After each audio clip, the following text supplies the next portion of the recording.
Greggermann Church. My name is Joe, and it's my pleasure to welcome everybody here to worship with us. Today, I'm one of the elders here, and it's just a really wonderful thing to see everybody. So thanks for being here. I'm going to take a couple of minutes just to orient everybody. We have QR codes around the space this morning. If you use that QR code with your phone, you'll be able to access our order of worship as well as our church website and our digital bulletin in general. So you'll follow along with our service. You'll also be able to get information about our church, about what we're up to in the neighborhood. You'll be able to sign up for things, get out on our newsletter. If you're new here, this is a great way to connect with us. So go ahead and use that QR code now as we begin our service today. Also, just a heads up, it's our summer service setup here. Here at Uptown, and so we have this particular Sunday we have no children's classes. So the little ones, the youngest of our congregation, are going to be here with us during the service, which is awesome. We love that. We'll be doing children's services later in the summer, but more information about that. But just a heads up as we get started. There is a wiggle room, however, if you need that.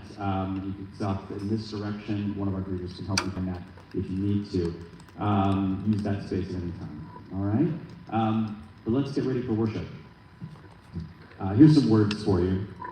Be still. Be patient. Wait. These are. It makes it sound like I'm talking to my kids, but you know about that. These are also not words that are commonly used to characterize New Yorkers, right? New Yorkers are not known for waiting or being patient. Yet we all know that it's so much easier to pay attention to things, right? To focus, and we're not rushing around when we're being patient.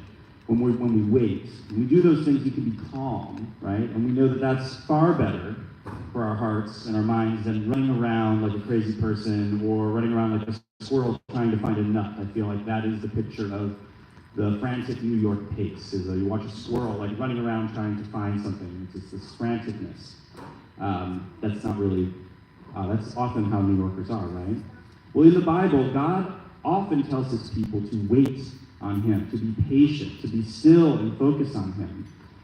God knows that our world is chaotic, and he wants us to trust him to handle it. So, how chaotic is your life? How counterintuitive does it seem to you to consider being still instead of just running to the next thing that you feel like you have to do? How much do you need God to handle things in your life? And just how much are you willing to trust him? So as we worship today, maybe these are questions that we all can think about. Maybe this service can serve as one way that you can start to trust God and to be still this morning. Not by setting aside our troubles necessarily, right? Or the chaos, or trying to forget it, but by bringing all of that into God's presence and trust him to do with it what he will. Will you do that with me this morning? Will you try? Let's try together. We're going to need his help in order to do that. So we've asked Kiana Martinez and Haiti Santino to lead us in prayer. Kiana is going to pray first in English, followed by Haiti in Spanish. Please pray along with them as they do.